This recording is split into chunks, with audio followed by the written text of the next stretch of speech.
Hi everyone, my name is Nonjabulo. Welcome to the channel. I just want to talk a bit about what God placed in my heart while I was praying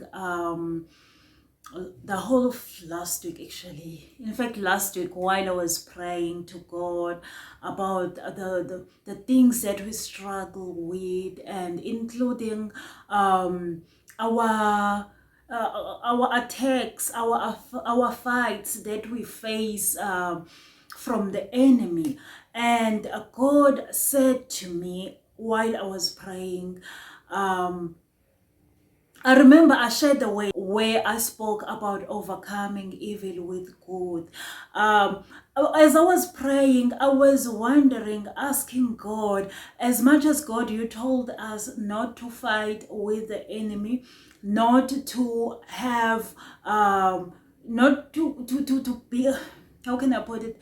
Not to have anger in our heart, but we need to do good, to come to God and get things right with God, and so that we will be able to deal with the enemy. Basically, when we do good, that's where we are able to overcome the evil, to overcome everything that the enemy is sending to us, be it witchcraft, because most of the time you find out that people will, or the enemy will attack you through people who will perform those witchcraft in your life, in your family, and do things so that you will be tormented.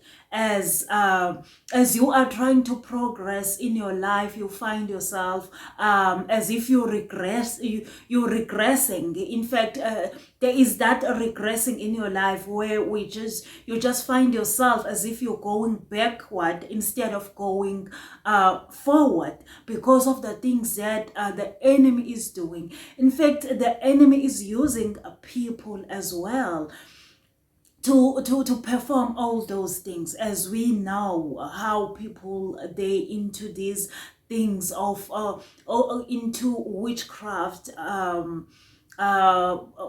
plots, everything that they are doing, it's around it being used by the enemy.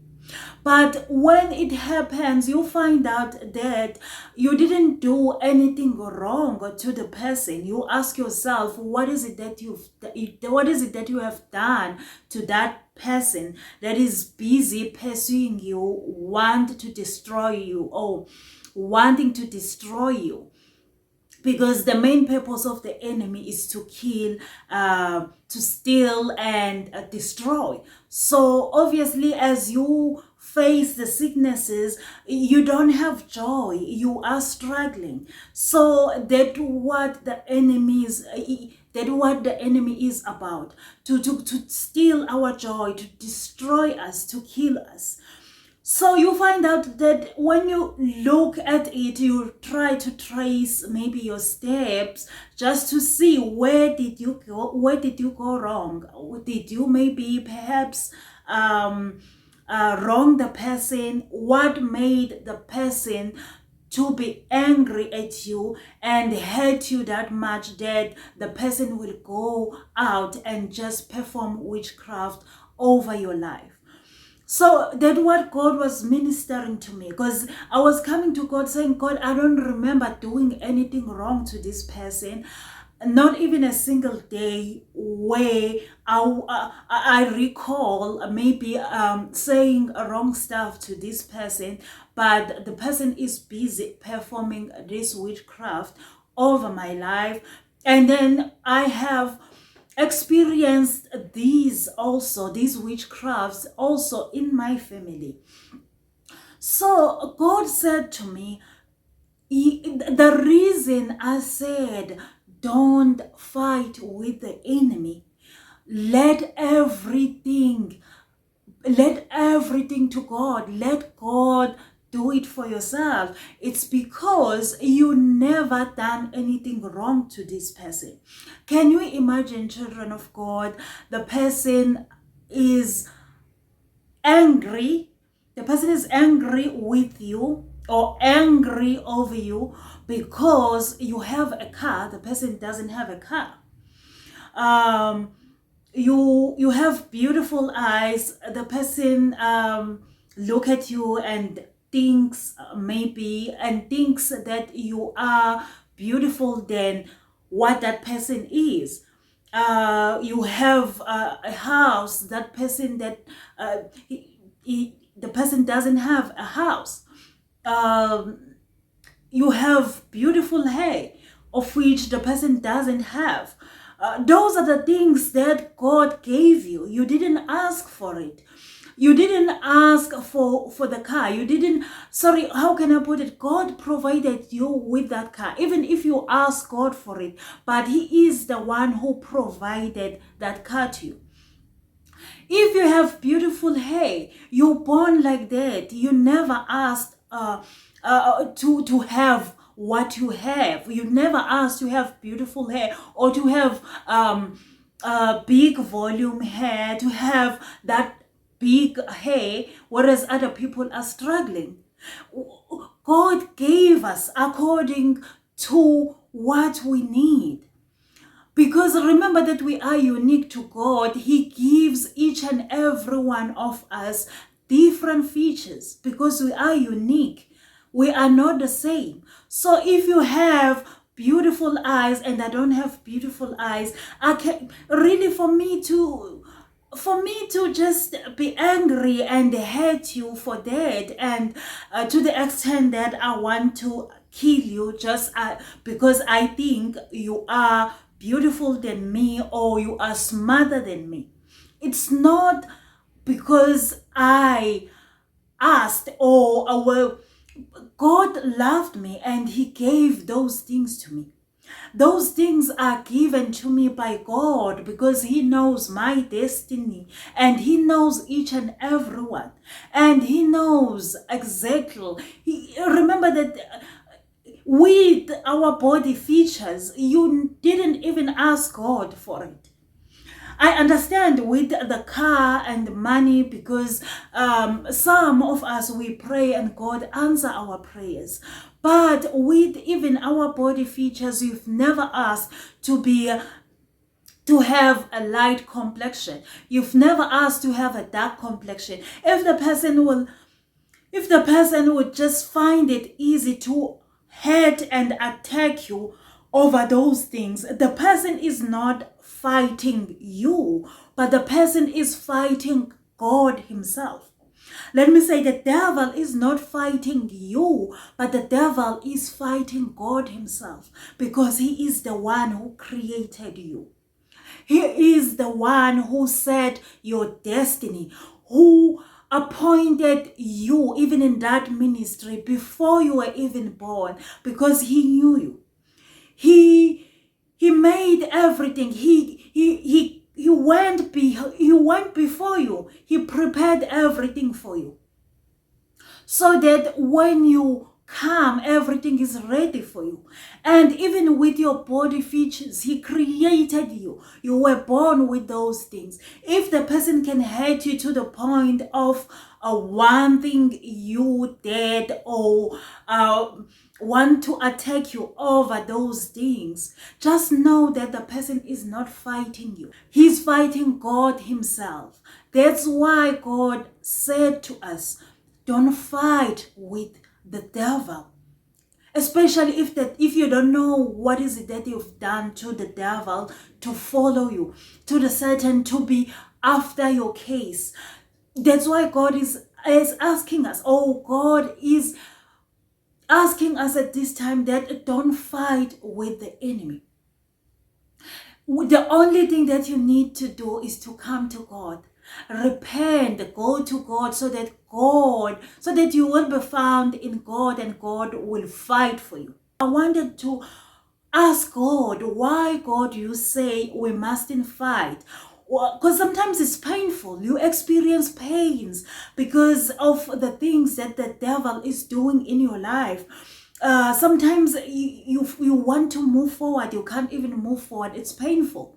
You see other people are progressing, but you're supposed to be there also because God told you that this is what I have for you. Because children of God, when the enemy comes in our lives and attack us, the enemy can even destroy, once the enemy destroy the joy from us, we even lose the things that God put aside for us, that God declared over our lives. We find ourselves losing even the interest over those things that God gave us.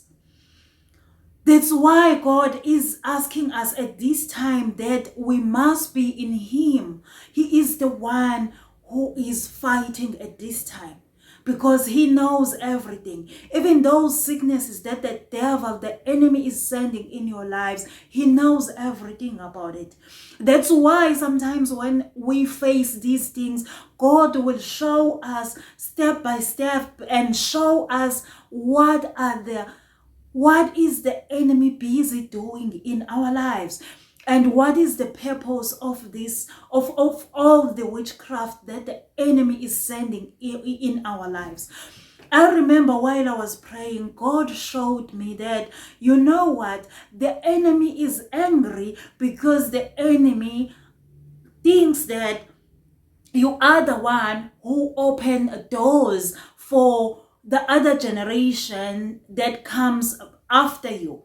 Especially in your family, you help people, you go to school, help other people go to school, finish their studies, go to varsity, you help other people. So the enemy is angry. Why are you doing that? Why are you doing this? I couldn't understand when I woke up with that dream. I was like, but God, I couldn't control the situation. That what you gave me. Why the enemy is attacking me? And God said, yes, you are right. Actually, you didn't do anything. I'm the one who did it for you. So as the enemy fighting, you see those fights in your life, in your family, it's not against you. As much as, yes, it affects you because you become sick, you lose interest even of the things. Sometimes it's even separate the love that we have, the relationship that we have with God. It affects us. But God is asking us at this time that we must stay in Him. We must be in Him because He is the one who fights for us. And we mustn't even fight with the enemy. We mustn't even try. I remember I was praying, raising my voice and all that. And God said, no, there's no need to do that. Because when we raise the voice, especially when we face the enemy, it's like we're trying to scare the enemy so that the devil will run away. But God is saying there is no need for that. There is no need to even try on your own, try to scare him or to scare this evil spirit. I'm in control. I see everything and I know everything. So children of God, I wanted to share with you because I was also, my mind was also blown away by the word of God from the book of 1 Samuel. I think it's 1 Samuel chapter 25 to 31. I'm not sure. I don't remember the entire thing, but the story of David and Saul and King Saul. So David, when Samuel appointed David as the king, obviously Saul wanted to kill David. But David didn't do anything to Saul. I'm just summarizing the story. If you want to get it right, please go and read. I'm going to write the scripture, the chapters on the description so that you will get the entire weight. So I'm just summarizing. When David was appointed, Saul wanted to attack and kill David. But David didn't do anything to Saul. He was just appointed by God as the king. Can you imagine David is coming from, in fact, his father sent someone to go and ask for David or call David, because Samuel was there waiting to anoint this person that God will instruct him to anoint. So as David was busy there, as we know that he was looking after his father's livestock, they called him and he came back home. As he was entering, there is this person waiting to anoint him, without even knowing what is happening, what is going on. There is somebody waiting to anoint him, and that's how he was anointed. He didn't know anything, but God sent Samuel to anoint David as the king. And the next thing, he find himself under the attack, because Saul was busy attacking him, wanted to kill him. In the story, just to cut the story short, God delivered Saul to David's hand. And even the man with David said to him, God has delivered your enemy to your hands. Now let's just attack him. But David said, no, don't do it. Don't attack him. He is the man of God. He is the chosen one. God anointed this person. Don't touch him. He said, let him go. God will avenge. God will judge between me and him, because I've never done anything wrong to him. Not only the first time, but the second time also, God delivered Saul to David's hands. But still, David said to his men, don't attack Saul. Don't touch him. Don't do anything to him. God will judge. God will fight for me. God will revenge. Can you imagine, children of God? It doesn't make sense, because David, he couldn't even worship God. He was not even allowed to worship God as he was running away from Saul. That what is happening in our lives, at times we find ourselves not even able to worship God the way we used to, because the enemy is on our case. The enemy is busy attacking us. We lose even the love that we have for God. The relationship that we had with God, it is affected, children of God. That what happened also to David, because as he was running away from Saul and his men, he was not even allowed to worship God. Instead, they told him to worship other gods. It's a painful situation, because now, can you imagine, he was living in caves, in mountains, trying to hide. That means he was separated completely from the people, from his family, from the people he knows. He's not living a normal life. That's what we find ourselves under the attack of the enemy. And some of the things are taken away from us. But God is saying, even in this situation, don't fight with the enemy. He is the one who avenges. He is the one who will fight for us, because he knows everything. And especially because the enemy is not fighting us as much as we see the effect of the fight in us, because we experience those pains, the sicknesses. We become sick. We lose everything. Because some people, they send those witchcraft to us. We lose the things that we've worked hard for. But God is saying, don't fight. He is the one who will fight for you, because even those things, he is the one who gave you. He is the one who anointed David as the king. David never asked anything. David never knew that one day he will be a king, he will be anointed. I, I can imagine that in his mind, he never thought that he will be in charge of Israel and be the king over Israel, because he was just looking over his father's livestock. Even when he came to the battle, when they faced the Philistines, and then he came and fight and strike Goliath. His brother were like looking down at him when you look at the situation, because they're like, "Oh no, why are you here? You you like to it's like you like to gossip. You want to find out what is happening." Nobody took him serious, even if he offered to fight with the men, and they asked him, "What do you know? You're just a young boy, you don't know anything." So nobody took him serious for that matter. Nobody was even aware that David would strike